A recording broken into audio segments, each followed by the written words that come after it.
میرے لورز بھی ہیں، میرے ہیٹرز بھی ہیں. یہ عزت اللہ کی طرف سے ہے. کسی کی ذلت ہے تو وہ اللہ کی طرف سے ہے. ان کے لیے ضرورت ہے کہ نوک نوک کہ ہم نے جو کچھ بھگتنا تھا، جو کچھ بیڈ ٹائم جو بھی ہم نے دیکھنا تھا وہ دیکھ چکے ہیں.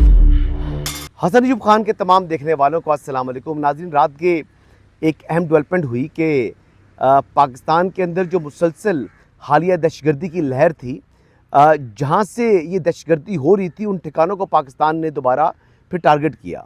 یہ تمام کے تمام ٹھکانے، یہ 60 ٹھکانے تھے جو کہ افغانستان کے اندر موجود تھے. یہ فتنہ الخوارج کے ٹریننگ کیمپس تھے. یہ ان کی اماج گاہیں تھیں دہشت گردی کی، جو نرسریز ہیں. وہاں پر پھر ہماری سیکورٹی فورسز نے بھرپور طریقے سے ٹارگٹ کیا، اور الحمدللہ اتنی پریسیجن کے ساتھ اور اتنی ایکوریسی کے ساتھ کہ کوئی ایک ٹارگٹ بھی 19-20 نہیں ہوا.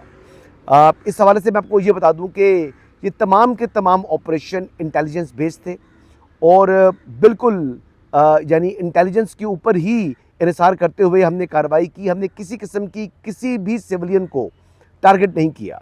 ہاں، اس میں جو فتنہ الخوارج ہے یا جو داعش افغانستان ہے، ان کی جانب سے جو کارروائیاں پاکستان کے اندر ہوتی رہی ہیں، تو اس کا جواب تو پاکستان نے دینا تھا. یہ ایک بڑا لاؤڈ اینڈ کلیئر میسج یعنی ریاست پاکستان نے دیا ہے کہ اس کے لیے اس کے شہریوں کی جان اور مال کا تحفظ اس کی اولین ترجیح ہے. دوسرا، ہم نے بار بار ناقابل تردید شواہد افغانستان کی عبوری حکومت کے سامنے رکھے، لیکن مجال ہے کہ کبھی وہ ٹس سے مس ہوئے ہوں. مجال ہے کہ کبھی جو افغانستان کی عبوری حکومت ہے اس نے اپنے گربان کو جھانکا ہو کہ ہمارا پاکستان کا کیا رویہ رہا ان کے ساتھ، اور وہ جواب میں کس قدر احسان فراموشی سے جو ہے وہ کام لے رہے ہیں.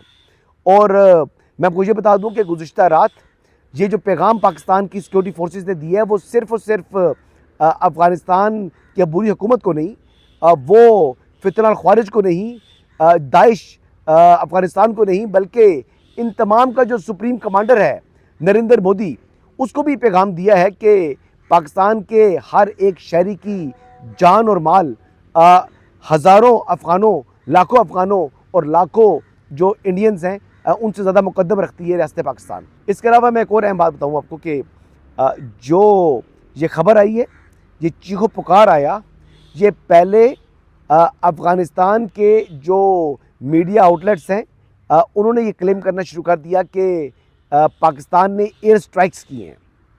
اچھا، بات یہ ہے کہ پاکستان کیا آپ کو پھولوں کے ہار بھیجے کہ جب افغانستان کی سرزمین مسلسل پاکستان کے اندر دہشت گردی کے لیے استعمال ہو رہی ہو؟ کیا پاکستان آپ کو پھولوں کے ہار بھیجے کہ جب ہم روزانہ کی بنیادوں پر اپنے جو افسران اور اپنے جوانوں اور اپنے معصوم شہریوں کے جنازے جو ہیں وہ اپنے کاندھوں پر اٹھا رہے ہوں؟ کیا ہم آپ کو پھولوں کے ہار بھیجیں جب آپ ہمارے جو مساجد ہیں ان کو ٹارگٹ کر رہے ہوں؟ تو ایسا نہیں ہو سکتا، ایسے نہیں ہو سکتا اور ایسا نہیں ہوگا. اور بہت درست اقدام ہے ریاست پاکستان کا، اور انشاءاللہ اس کو کنٹینیو رکھا جائے گا. آگے بڑھتے ہیں جی. اگلی خبر یہ ہے کہ جو درمیانے درجے کی قیادت ہے تحریک طالبان پاکستان کی، جسے ٹی ٹی پی کہتے ہیں، ہم فتنہ الخوارج کہتے ہیں، ان کو ایلیمنیٹ کر دیا گیا ہے. یہ جو گزشتہ رات ہم نے سٹرائکس کی ہیں، اس کے نتیجے میں 70 کے قریب جو دہشت گرد ہیں ان کو جہنم واصل کیا گیا ہے. پہلے نمبر تھا 28، پھر 40، اور اس وقت جو نمبر بتایا جا رہا ہے وہ 70+ ہے. یہ میں بڑا محتاط نمبر بتا رہا ہوں، اس کو میں 80 اگر میں کہوں تو غلط نہیں ہے، لیکن پھر بھی جو نمبر ہے میں بہت محتاط طریقے سے بتا رہا ہوں کہ 70 کے قریب جو دہشت گرد ہیں وہ اس وقت الحمدللہ جہنم واصل ہو چکے ہیں.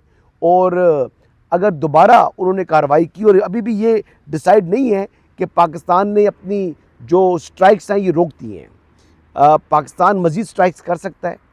اور ہم اب پہلے بھی اپنے جتنے بھی پڑوسی ممالک ہیں ان سے یہ بات کر چکے ہیں، جو خطے کی اہم طاقتیں تھیں ان کے سامنے یہ معاملہ رکھ چکے ہیں، لیکن ہمیشہ روایتی ہردرمی کا ثبوت دیا ہے جو افغانستان کی عبوری حکومت ہے. تو انف از انف. اچھا، اس میں سب سے اہم بات یہ ہے کہ پاکستان نے یعنی افغانستان کی جو عبوری حکومت ہے ان کا کوئی بھی ایک بھی جو اسٹیٹ ایسٹ ہے اس کو ٹارگٹ نہیں کیا. ہم نے صرف دہشت گردوں کے ٹھکانوں کو ٹارگٹ کیا ہے، اور اس کی وجہ یہ ہے کہ ہم یہ کراس بارڈر جو ٹیررزم ہے، جو کہ افغانستان کی سرزمین استعمال ہوتی ہے پاکستان کے اندر دہشت گردی کے لیے، ہم اب اس کو ٹالریٹ نہیں کریں گے. اور یہ بڑا کلیئر اور بڑا واضح پیغام ہم دے چکے ہیں، اور اس کے اوپر اب کسی قسم کی ہم کوئی نیگوسیشن بھی نہیں کرنے کا ارادہ رکھتے. انف از انف جو ہم نے اب آپ کے ساتھ ظاہر کرنی تھی یعنی لچک، وہ کر چکے ہیں. جتنا ہم نے آپ کو پڑوسی اور برادر اسلامی ملک تصور کرنا تھا وہ ہم کر چکے ہیں، اس سے زیادہ ہم اب نہیں کر سکتے. آگے بڑھتے ہیں جی. اگلی خبر یہ ہے کہ جو اندرونی اختلافات ہیں یہ کسی سے ڈھکے چھپے نہیں ہیں، اور شیر افضل مروت صاحب جن کے اوپر علیمہ خانم نے حالیہ وار کیے تھے، اس کا وہ اب جواب دے رہے ہیں، اور بڑا سخت رد عمل شیر افضل مروت کی جانب سے جو ہے وہ سامنے آ رہا ہے. پہلی تو انہوں نے اسی خبر کی تصدیق کی کہ فروری 2024 کے انتخابات کے بعد جو سرینا ہوٹل کے حوالے سے میں نے خبر دی تھی کہ جو علیمہ خانم ہیں انہوں نے وکیل بلا کر اٹیمپٹ کی تھی کہ پارٹی کو اپنے نام کر لیا جائے، اور بعد میں عمران احمد نیازی صاحب نے اس بات سے سختی سے منع کیا تھا. یہ وہی بات اس کی تصدیق کی انہوں نے جو قمبر زیدی صاحب سے بات چیت کرتے ہوئے. آئیے سنیں. سیرینا ہوٹل میں وکیل کو بلایا، برسر گور آج بھی زندہ ہے، اور اس کو کہا یہ 2024 اپریل کی بات ہے، مارچ اپریل کی، تو یہ تصویریں میرے پاس موجود ہیں. اس میں انہوں نے وکیل کو کہا کہ جاؤ کاغذات بناؤ، برسر گور سے دستخط لو، مجھے اس پارٹی کا چیئرپرسن بنواؤ. تو برسر گور گیا خان کے پاس، خان نے کہا یہ نزدیک پٹکنے نہیں دینا ہے. یہ لوگ بولتے ہی نہیں ہیں. اچھا، اب دوسری انہوں نے نئی بات کر دی ہے جی. وہ کہتے ہیں جی علیمہ خانم نے اپنے بیٹے کو چھڑانے کے لیے مریم نواز شریف سے مری میں ملاقات کی، اور مریم نواز شریف نے مہربانی کر دی اور علیمہ خانم کے بیٹوں کی ضمانت منسوخی کے لیے درخواست دائر نہیں ہوئی. یہ جو الزام عائد کر رہے ہیں شیر افضل مروت، اس متعلق مجھے کوئی علم نہیں ہے. اب اس کے کیس کے ٹرائل تو ملٹری ٹریبیونل نے کیے. ان کا جب میں نے یہ قصہ اٹھایا تو فوراً انہوں نے ملی بھگت کر کے گرفتاریاں دلوا دی. اصولاً تو یہ کیس ملٹری ٹریبیونل میں جانا چاہیے تھا نا. یہ کون سی بات ہے کہ ایک کے لیے ملٹری ٹریبیونل، دوسرے کے لیے سول کورٹ. پھر 3 دن نہیں گزارے تھے، اور پھر محترمہ نے جناب جا کے مریم نواز سے مری میں بھی ملاقات کر دی. اچھا، اپنے بیٹوں کی جو ہے وہ، اور انہوں نے جا کے انہوں نے بھی نوازش کر دی کہ جی چلے کانے اور یہ کعبے اور جیل میں اولاد میں بڑی یہ. پھر مریم بی بی نے ایک اور مہربانی کر دی کہ اس کے بیٹوں کی ضمانت کے خلاف کوئی بیل کینسلیشن ہی نہیں منہ کی. یہ ساری چیزیں اپنے تئیں ہو رہی تھی. اتنی مہربانیاں اس پہ کیوں ہو رہی تھی؟ اب یہ جو باتیں شیر افضل مروت کر رہے ہیں یہ باتیں معمولی باتیں نہیں ہیں. ایک بات کی جو پہلی خبر ہے جو کہ انہوں نے قمبر زیدی سے بات کی ہے، میں اس کی تصدیق کر سکتا ہوں کہ جو انہوں نے دوسری سما ٹیلی ویژن کے اوپر جو انہوں نے بات کی ہے کرن ناز صاحبہ سے، اس بات سے متعلق میرے پاس بھی کوئی علم نہیں ہے، کوئی انفارمیشن نہیں ہے. تو اس کے اوپر تھوڑا ورک آؤٹ کرتے ہیں جی، اس کے سے متعلق تفصیلات نکالتے ہیں. اگلی بات یہ ہے کہ سلمان اکرم راجہ صاحب نے اب اپنی جو توپوں کا رخ ہے وہ کر لیا ہے علی مین گنڈا پور کی طرف. وہ فرما رہے ہیں کہ جب عمران احمد نیازی کی آنکھ کا معاملہ تھا اور تمام کی تمام توجہ اس وقت عمران خان کی آنکھ جیسیت کے اوپر ہونی چاہیے تھی، اس وقت علی مین گنڈا پور نے ایک نیا جو ہے وہ پنڈورا باکس کھول دیا، جس وجہ سے جو ان کا اپنا کاز ہے وہ سمجھتے ہیں کہ وہ متاثر ہوا ہے. وہ کیا کہہ رہے ہیں آئیے سنتے ہیں. دیکھیں، علی امین صاحب نے جو باتیں کی ہیں، بہت سی وہ باتیں جو ہیں بے محل ہیں، بے موقع ہیں. جس وقت پوری قوم کی توجہ خان صاحب کی صحت کے حوالے سے مرکوز تھی، ہم فکر مند تھے. کے پی ہاؤس میں اکٹھے ہونے کا مقصد یہ نہیں تھا کہ پارٹی کے اندر تنقید کی جائے، انتشار پھیلایا جائے. تو انہوں نے جو باتیں کی ہیں میں نے ان کو لکھ دیا ہے کہ آپ کا قرض میں اتاروں گا. دیکھیے، علی امین صاحب نے بہت سی غیر مناسب باتیں کی ہیں. خاتون کے حوالے سے کہا ان کو میسج کیا بالکل، اور میں ان کا قرض اتاروں گا، میں کوئی چیز چھپاؤں گا نہیں، کچھ نہیں میں رکھوں گا، یہ میرا ان سے وعدہ ہے. اس وقت میں تحمل کا مظاہرہ کروں گا. دیکھیں، علی امین صاحب ایک شخصیت ہیں، پارٹی میں ان کا ایک رول رہا ہے، لیکن کسی کو بھی اس کا رول یا اس کا ماضی جو ہے یہ اجازت نہیں دیتا کہ وہ بدتمیزی کرے. زبان پہ قابو رکھنا ضروری ہے. تو اس لیے وہ جو معاملہ ہے اس کا مناسب وقت پہ ہم احاطہ کریں گے. جو گفتگو ہوئی ہے اس کا احاطہ ہوگا. کوئی پارٹی سے بڑھ کے نہیں ہے، کوئی کسی کی عزت سے بڑھ کے نہیں ہے. کتنے ٹکے کس کی جیب میں ہے وہ کھل کے سامنے آ جائے گا، بالکل میں بتاؤں گا. ٹھیک ہے نا؟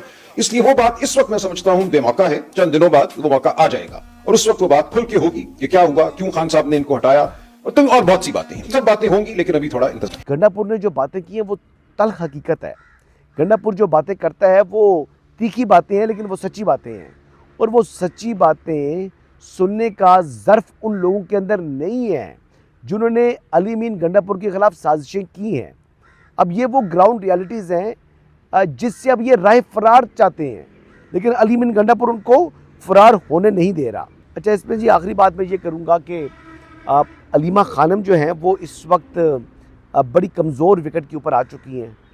ویسے تو پارٹی کے اندر وہ طاقت جو ہے وہ گریب کرتی چلی گئی، لیکن اس وقت جو سلمان اکرم راجہ کی چیخیں ہیں، جو اس وقت ان کا شور ہے، جو علیمہ خانم کی خود مسلسل میڈیا سے ٹاکس وہ کر رہی ہیں، جیسے ان کی بہن عظمیٰ خانم اور نورین بھی مسلسل میڈیا پر اب آنا شروع ہو پڑی ہیں، یہ ان کی فرسٹریشن کا منہ بولتا ثبوت ہے، کیونکہ آنے والے دنوں کے اندر پاکستان تحریک انصاف کے اوپر جو ان کی گرفت ہے یہ قائم نہیں رہے گی، اور اب نیا پاور سینٹر جو ہے وہ ایمرج ہوگا with in P T I, اور علی امین گنڈا پور کو بھی ٹارگٹ اس لیے کیا جا رہا ہے کہ کہیں وہ دوبارہ پارٹی کے اوپر ایک اپنی گرفت مضبوط نہ کر لے، کہیں ایسا نہ ہو کہ بیرسٹر گوہر اور علی امین گنڈا پور مل کر اس پارٹی پر قبضہ جو ہے وہ کر لیں، جیسے علیمہ خانم نے اس وقت قبضہ کیا ہوا ہے۔ یہی اس وقت تک کی اپڈیٹس ہیں جی، انشاءاللہ کل دوبارہ آپ کی خدمت میں حاضر ہوں گا، اجازت دیجیے گا، اللہ حافظ۔